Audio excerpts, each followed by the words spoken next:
আলিয়ার মাথায় আঘাত করে ফিরে এসে এবার নকল আয়ুষ্মানের পর্দাফাশ করে দিল আসল আয়ুষ্মান। গহনায় গ্রাম্যমে কাহিনীর ১৮২তম পর্বের আপডেট নিয়ে আমরা চলে এসেছি। বিস্তারিত জানতে চ্যানেলটিকে সাবস্ক্রাইব করে না টেনে দেখতে থাকুন। এদিকে আলিয়ার সিদ্ধান্ত নেয় আয়ুষ্মানকে এখান থেকে সরিয়ে ফেলতে হবে, তাই ছদ্মবেশ নেয় আলিয়া।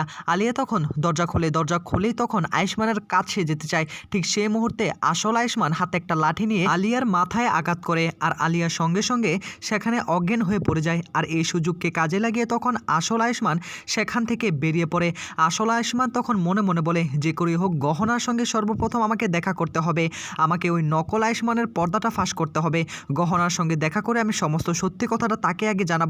এই বলে তখন আসল আয়ুষ্মান হাঁটতে হাঁটতে গহনার ঘরের দিকে যাওয়ার চেষ্টা করে।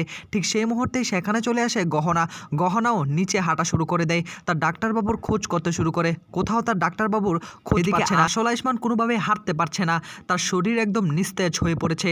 আসল আয়ুষ্মান তখন মনে মনে বলে, ওই নকল আয়ুষ্মান কি করেছে আমার বাড়ির মধ্যে সেটা এখনও আমি জানি না, সবটা আমাকে জানতে হবে। ওই নকল আয়ুষ্মান কি করতে পারে আমার জানা হয়ে গিয়েছে, আর সঙ্গে ওটা কে ছিল সেটাও আমাকে খুঁজে বের করতে হবে আস্তে আস্তে। তার আগে গহনার সঙ্গে আমাকে একবার দেখা করতে হবে। এই বলেই তখন চারদিক তন্ন করে খোঁজার চেষ্টা করে গহনাকে। হঠাৎ করে নিচে আওয়াজ শুরু হয়ে যায়, আর এদিকে আয়ুষ্মান নিচে কি হচ্ছে দেখার জন্য উপরে চলে আসে। আর নিচে তখন ঈশানের বিয়ে নিয়ে কথা হচ্ছিল, ঈশানকে দেখতে আসবে পাত্রপক্ষ। ঈশানের সঙ্গে সকলে মজমজ করা শুরু করে দেয়। আর এদিকে তখনই আয়ুষ্মান ওপর থেকে সেই নকল আয়ুষ্মানের দিকে চোখ পড়ে। নকল আয়ুষ্মানের দিকে তাকিয়ে আসল আয়ুষ্মান তখন বলে ওঠে, ও তার মানে এখানেই বসে রয়েছে সে কালপিটটা, এখানে বসে আমার পরিবারের সঙ্গে টাইম স্পেন্ড করছে, আর কি করেছে সেটা আমি আজকে হাতে হারিকেন ধরিয়ে দেব। এমনভাবে বসে রয়েছে যেমন আমার ফ্যামিলি মেম্বার আমার মতো হুবহুব একদম সব কিছু নকল করে বসে রয়েছে, আমার থেকে সব কিছু কেড়ে নেওয়ার চেষ্টা করা হচ্ছে।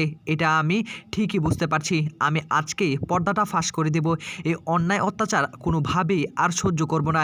এই বলে তখন নিচের দিকে তাকিয়ে থাকে। ঠিক সেই মুহূর্তেই সেখানে চলে আসে আবার গহনা দাঁড়িয়ে থাকে। হঠাৎ করে অদৃশ্য নকল আয়ুষ্মান চারদিকে ঘিরে ফেলে থাকে। আর নকল আয়ুষ্মান তখন বলে, গহনা তোমাকে বিয়ে করে আমি ভুল করেছি, তুমি আমার যোগ্য নও, আমার যোগ্য হলো আলিয়া, তুমি এক্ষুনি এই বাড়ি ছেড়ে চলে যাও।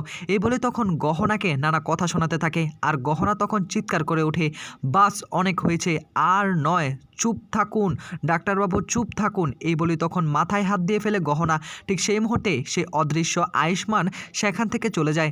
তখনই গহনা মনে মনে বলে, আজকেই আমি ডক্টরবাবুর সঙ্গে কথা বলবো, ডক্টরবাবুর সঙ্গে কথা বলে আমাকে সবটা ইনশিওর হতে হবে, সবটাকে আমার জানতে হবে সে কি আসলে আমাকে চায় কি চায় না। এই অপমান এই কষ্ট আমি কোনোভাবে আর নিতে পারছি না। আসল আয়ুষ্মান অর্থাৎ ডাক্তারবাবু তো এমন ছিল না। তো বন্ধুরা, কী হতে চলেছে আগামীতে জানতে হলে চ্যানেলটিকে সাবস্ক্রাইব করে রাখুন।